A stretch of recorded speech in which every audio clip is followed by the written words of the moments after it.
Excellency, dear alumni, ladies and gentlemen. I don't have your voice, Bernard, so I'll take the mic. First of all, thank you, Bernard, for your introduction. We've heard that you were planning to quit your job at HEC. We've even seen the process to find your successor. Well, I remember a day in early October 1996 when I sat for the first time in that big hall on the other part of the building. And that day I heard that speech from the newly appointed Director General saying that the only way out for HEC was to go up and international. At that time, the school was still very French. Today, almost 20 years later, the announced revolution has taken place, which proves that this dynamic Director General's vision was right. Thank you, Bernard, for having been our school's visionary leader. We owe you a lot as alumni.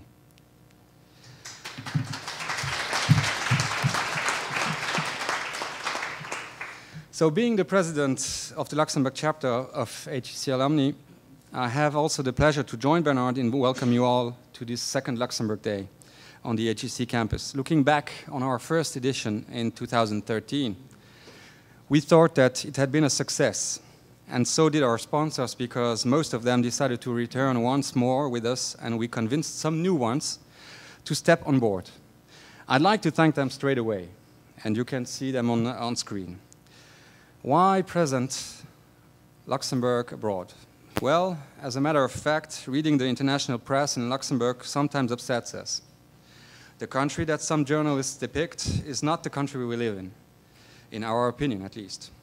No country is perfect, of course, and Luxembourg, despite its many good sides, certainly has some things to improve.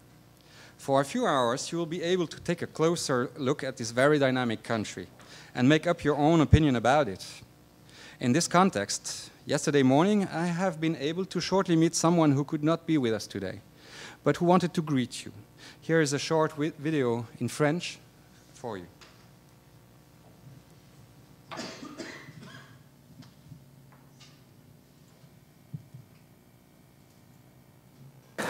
Et oui, aujourd'hui, une petite dégustation de Luxembourg pour vous tous. 16 entreprises luxembourgeoises présentes à Paris. On vient à votre rencontre, c'est important de pouvoir échanger. Notre ambassadeur, Paul Dühr, qui est sur place, reprendra la relève d'ici peu. Malheureusement, je ne peux pas être à vos côtés.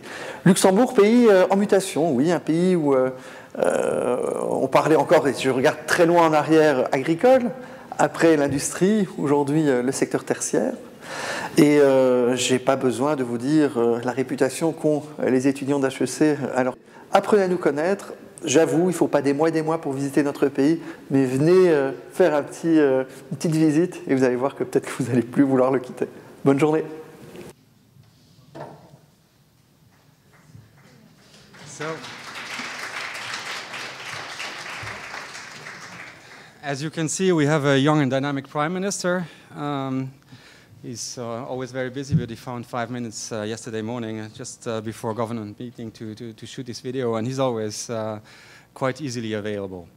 Xavier Bettel and his government are always up for supporting private sector efforts, actually.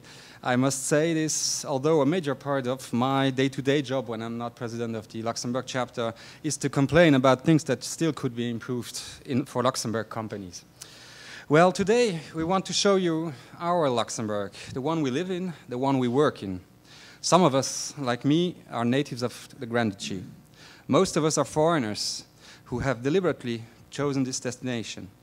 All of us are convinced that we have made the right choice and that it would be a mistake not to let our alumni network know what we know about Luxembourg.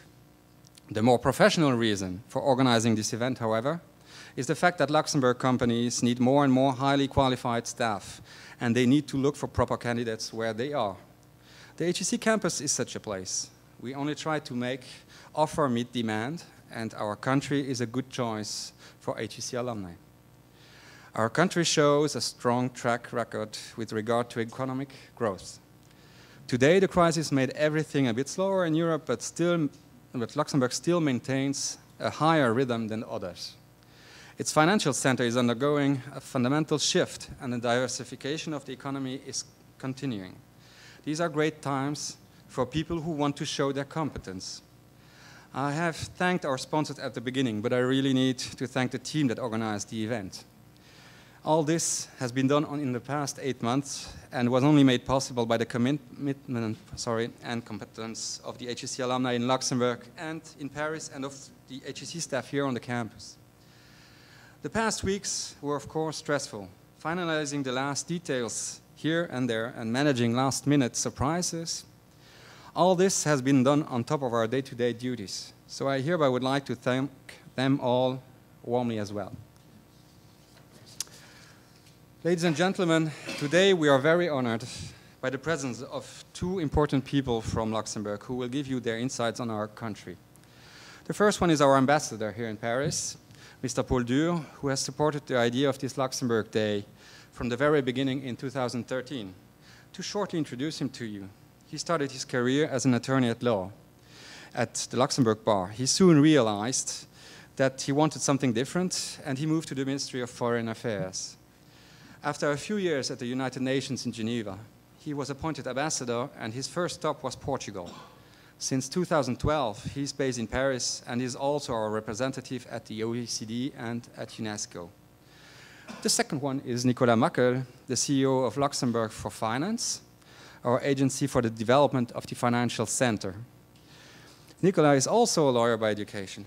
Similarly, he soon decided to opt for a career with the Ministry of Foreign Affairs, which got a strong sense of attraction for lawyers, it seems, and has been working in the interest of our country in Brussels, Washington, and finally in Shanghai, where he led our Luxembourg Trade and Investment Office. In 2013, he was called back to Luxembourg to take over the lead at Luxembourg for Finance. But now, enough talking from my side. Please, Mr. Dühr, the floor is yours.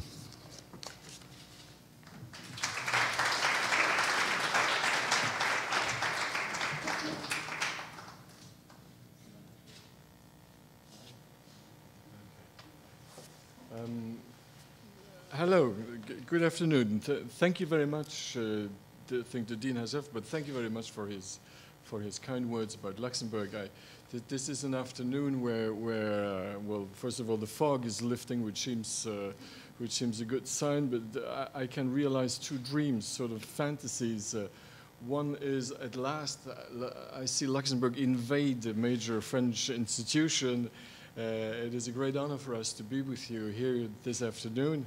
The HEC is extremely well known in Luxembourg. I know that a lot of Luxembourg companies are interested in the people that come out of the school. And the other is really wild fantasy. You cannot imagine, after 30 years of professional life, how many of these slideshows I had to endure. This is one of the first times that I can inflict one on, I hope, not too much a hostile auditorium, and I'm very happy to do so. But unfortunately, when you start these things, it always starts with a thing that blocks the slide, don't move, I don't know what. So bear with me. It's really one of the first times I sort of try to do this professionally. What am I going to try to do? Basically give you some facts and maybe better impressions of Luxembourg. It is true that the image that is given of Luxembourg here in France is rather, how shall I say, reduced ones to one or two topics, essentially the fiscal aspect, the financial aspect. Yes, it's true, it has a story. You must know there was Napoleon III. Little did he know, he was the first one to establish big French banks in Luxembourg. That was in the 1860s, somewhere around there. Société Générale was the first foreign bank in Luxembourg. Thank you, Napoleon. And I think the Banque Paribas, it was not that name at that time, shortly followed afterwards. So if we have been successful in the banking sector, after all, the French have their responsibility in this. I wanted to state this here. But I wanted to get a little bit out of the financial sector because my friend here, Nicolas Mackel, and both of us prove that le droit s'amène à tout à condition d'en sortir. Au bon moment, he will do the financial edge of Luxembourg, which, let me just say, lose one word about that. The financial sector is one of the fundamental pillars of the Luxembourg economy. It is going to remain one. We have acquired experience over 30 years now of hard labor. We have resisted many resilient and grave crises. We are not going to stop the financial sector tomorrow. On the contrary, we're going to develop it further. But Nicolas is going to say a couple of words of that. Maybe take opportunity of this occasion to say that another man who wanted to be here today is the director of the Luxembourg Central Bank, an outspoken gentleman by the name of Gaston Reiners. He is in Paris today, but he made sure that there is a stand also outside with the other Luxembourg societies, companies that are here. I allow myself to say a word about that because as the central bank, he's more part of the institutions, government institutions, or at least the institutions tout court, rather than the private sector. And he said he's very interested in you too. So think of it when you go through the stands and you visit the different companies. Now, at last, let's start with the little country to the northeast of France and a couple of specificities about the country. I'm not going to retain many. By the way, you have the PowerPoint presentation on the internet site of the embassy. Pardon? You will have it incessamment sous peu, so you will have all the details, because behind the slides there is a lot of text, and thank you for the people who put the text there.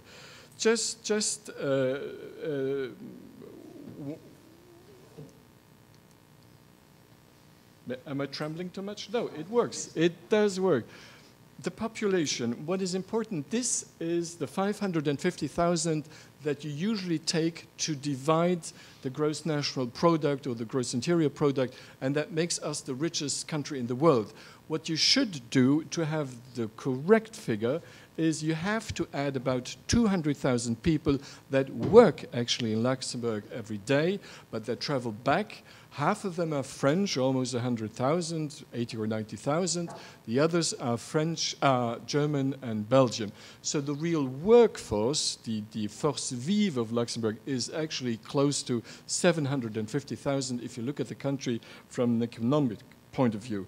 Another particularity, I mentioned this for the French that you are, is in the political system, the parliamentary democracy.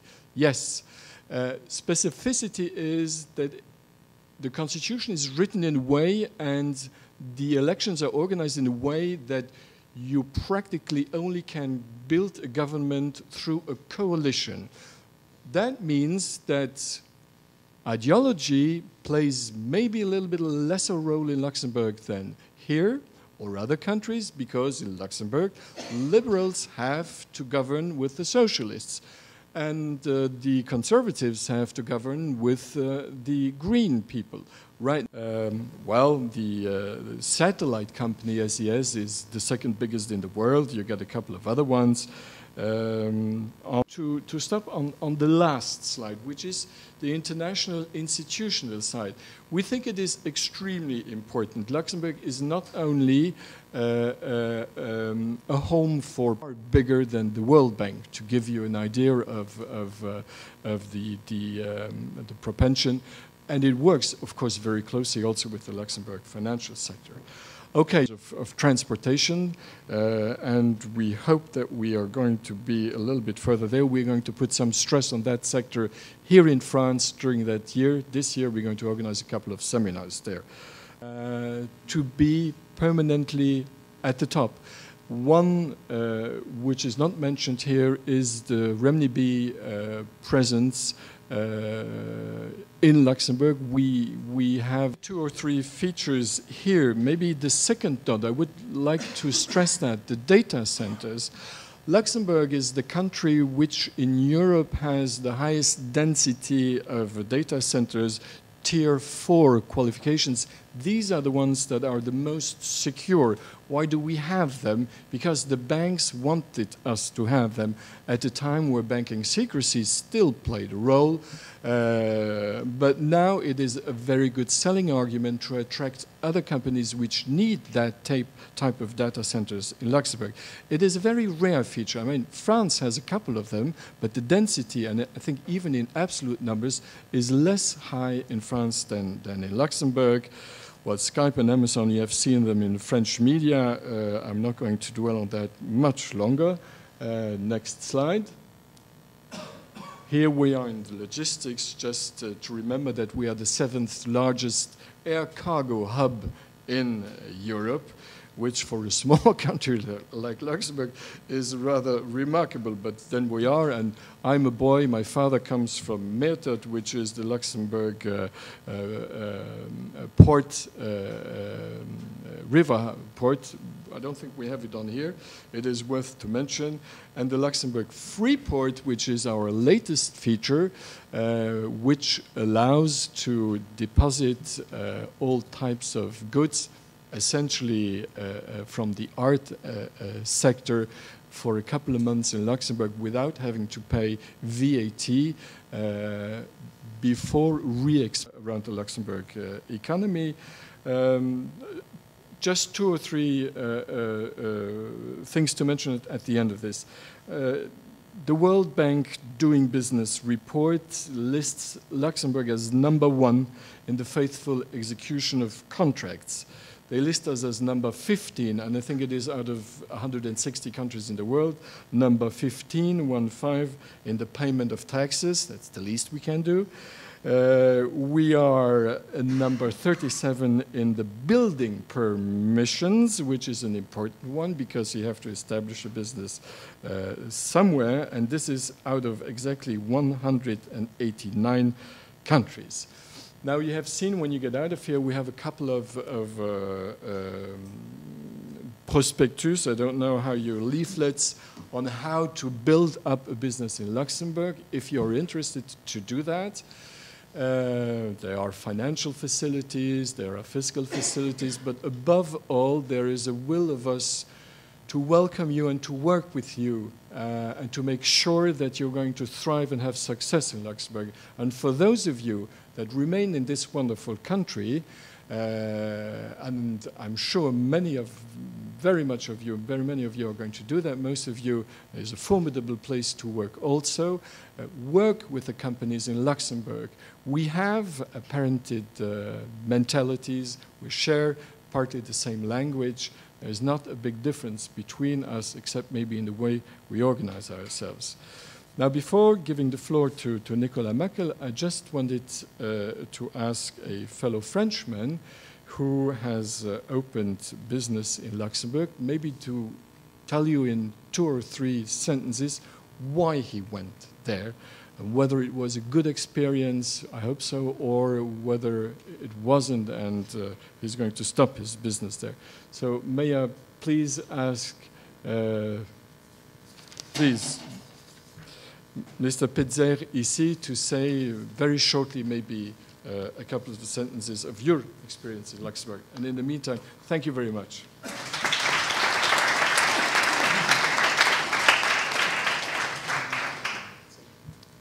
Bonjour à tous. Alors, je vais essayer d'être court puisque j'ai été prévenu hier et j'arrive directement du Luxembourg pour apporter mon témoignage.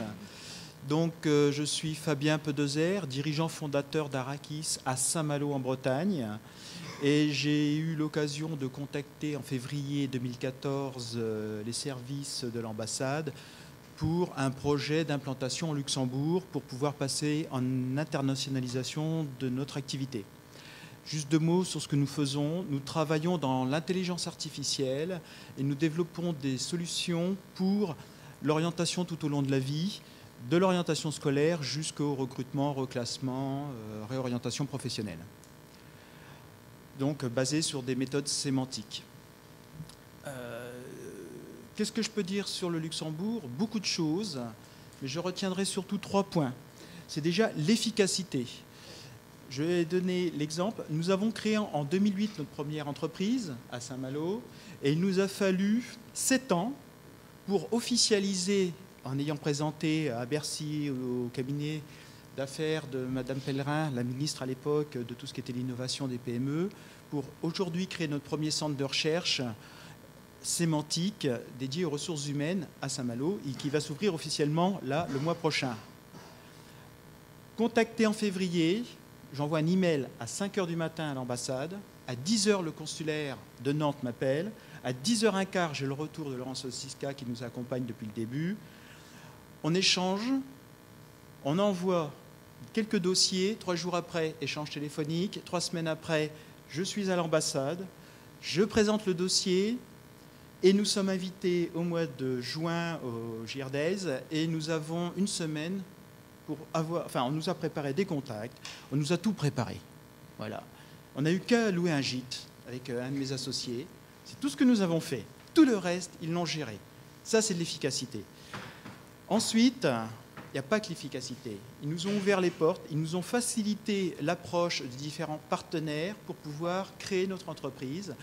Et j'ai le plaisir, monsieur l'ambassadeur, ma chère Laurence, de vous annoncer officiellement, puisque j'arrive du Luxembourg, avec nos conseils français et luxembourgeois, nous créons au mois d'avril le premier centre de recherche d'intelligence artificielle dédié à l'orientation scolaire début avril. Et dans la foulée, nous créons notre première filiale d'e-commerce qui va porter en première mondiale notre innovation d'une plateforme d'intelligence artificielle où en moins d'1 heure, vous allez pouvoir déterminer vos aptitudes à différents métiers et ensuite bâtir votre stratégie d'orientation scolaire en fonction de vos envies. Et nous avons déjà préparé le plan stratégique de 3 autres entreprises qui vont suivre toujours au Luxembourg pour pouvoir passer au marché germanophone et anglophone. Et après, on s'occupera de l'ensemble des autres pays dès 2016. Voilà. Donc ça, c'est aussi de l'efficacité. Je me répète, je sais, mais c'est ce que je retiens le plus en fin de compte.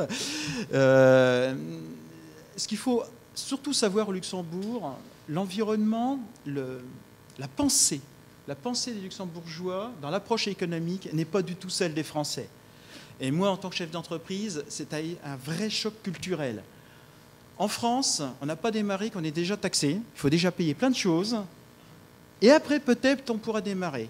Au Luxembourg, déjà, l'administration, et j'ai bien dit l'administration, vous dit non, mais attendez, venez, on vous héberge, on vous écoute, on va vous aider parce qu'on trouve votre projet intéressant pour nous, et puis, on va ouvrir les portes.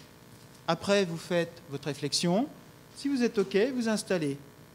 Et leur seul objectif, c'est que votre entreprise fonctionne, qu'elle dégage des plus-values, et ensuite seulement, vous êtes imposé, ce qui est tout à fait normal, puisqu'il y a une infrastructure à votre disposition. Voilà la différence entre la France et le Luxembourg. Il y a de la rapidité d'exécution, et surtout, ils vont à l'essentiel. Après, tout ce qui est autour, si vous avez du temps à perdre, faites-le. Alors, je vous conseille, au demeurant, d'aller visiter la vallée des 7 châteaux. C'était un agréable plaisir pour moi. Et de goûter quelques vins locaux, parce qu'ils ont aussi de la gastronomie et des vins. En tout cas, voilà. Je vous remercie. C'était un simple témoignage.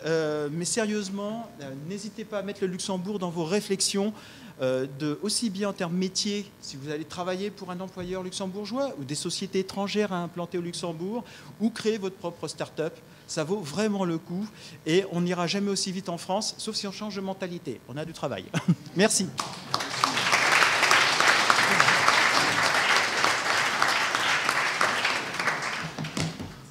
Well, good afternoon, everybody. Thank you very much for coming out so numerously. I suppose I have to switch back into English, as that was the language of the proceedings before.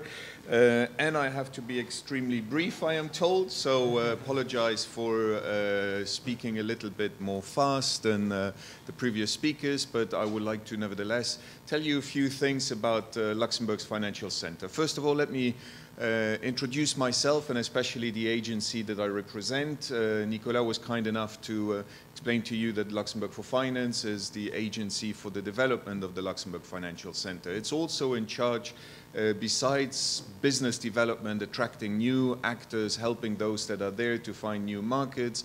It is also in charge of going out, meeting either future decision makers like yourselves, also opinion makers, and explain little bit what Luxembourg as a financial center is. Doing that, I encounter, like everybody else, a lot of different cliches. The Prime Minister in the video has talked about the fact that there are a lot of cliches out there, but the pleasure of speaking at such a prestigious institution like HEC is that you get to meet people who are taught and trained to look beyond the surface and try to also maybe see the other side. And that is why I'm very happy, very grateful indeed to the organizers to afford us this opportunity and speak to you today. That is exactly what we intend to do. Tell you also a little bit how we see it and dispel a few of the myths that are existing and circulating around Luxembourg's financial center. What is Luxembourg's financial center? Well, we see, for instance, that there are two images, two ways of seeing Luxembourg's financial center. The first one is, of course, the one that on a daily basis in the last couple of weeks and months you have probably seen in the press following LuxLeaks and continuously so. There's a second one, and that is in the professional world. I love to quote a semi-official ranking of international financial centers, which is compiled by an institution or which is a ranking that is called the Global Financial Center Index. And in the last edition of this ranking, Luxembourg came out only 15th financial center in the world, which in and of itself is already not too bad. But if you took a closer look, it actually was the first financial center in the Eurozone, before Frankfurt. Now that is something. And if you look at how this ranking is done, it is actually compiled on the basis of objective criteria and on the basis of a global survey within the industry, which means that the industry itself has of Luxembourg an opinion and gives an image that is quite different from what the press loves to circulate. Now, where are the myths? Well, the first myth about Luxembourg is that its success as a financial center only rests on banking secrecy. That is actually what Luxembourg is known for. And if I had done a straw poll among all of you, you probably would have equated Luxembourg with banking secrecy. Indeed, banking secrecy is probably what in other terms could be qualified as our original sin. Everything we do still today is transcended by the fact that we have banking secrecy on our statute books. Whether we are talking about investment funds, for which banking secrecy is completely irrelevant, or any other activity, Luxembourg's success can only be explained through banking secrecy. And the day that we now have to abolish banking secrecy, well, many journalists tell me, what are you going to do? As if we were going back to some agricultural activity or switch off the lights in Luxembourg. In fact, we have seen that since 2009 was the year that OECD introduced exchange of information upon request as its global standard, which basically made that no client could come ever since to Luxembourg expecting his information not to be shared. Ever since, anybody with 2 neurons should know that the way forward is transparency. The writing is on the wall since 2009. And in 2013, the government announced very clearly that it was going to introduce automatic exchange of information, which it did on 1st of January 2015, and it committed to being one of the early adopters of the enlarged version of automatic exchange of information. So the commitment is unequivocal. Yet, Luxembourg's lights are still on.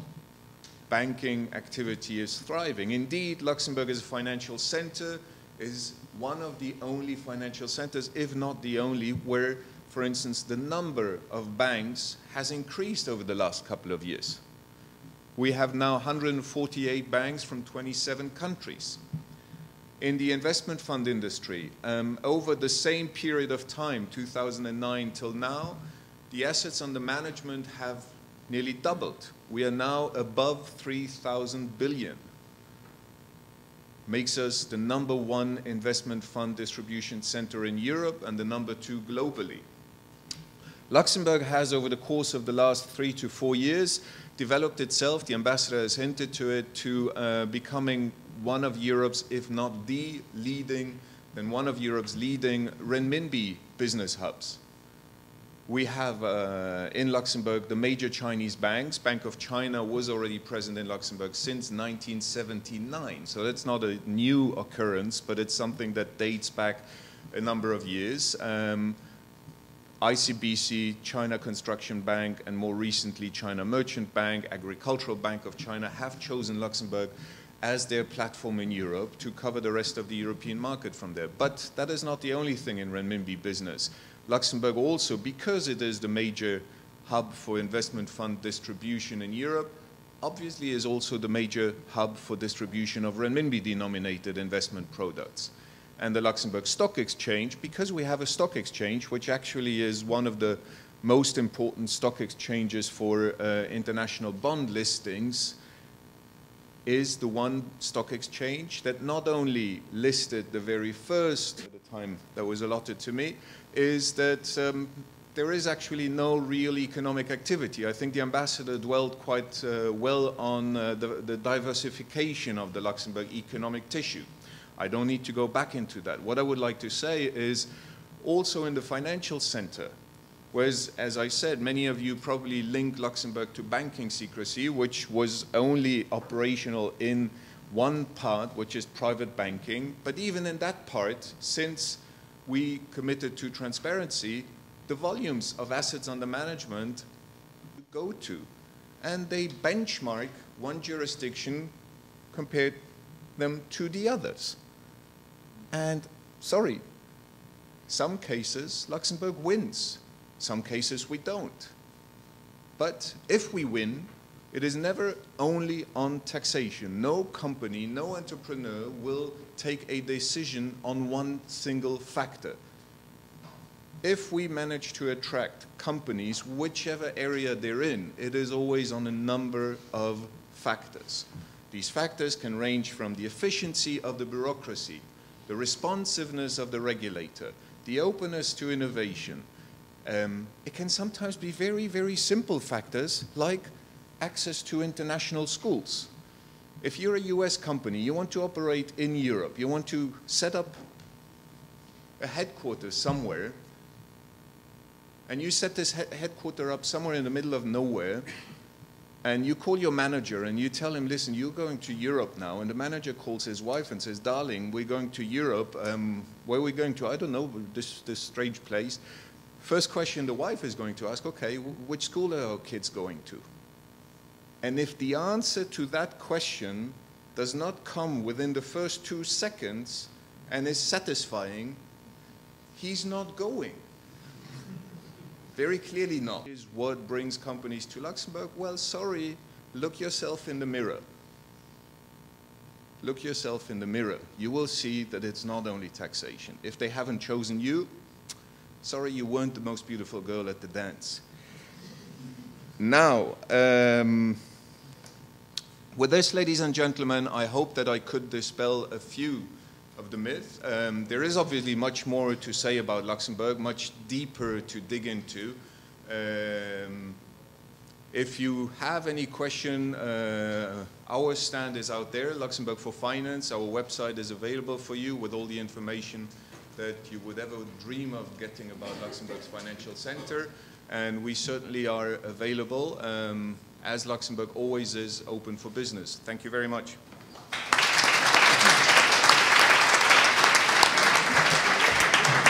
Thank you very much. So the workshop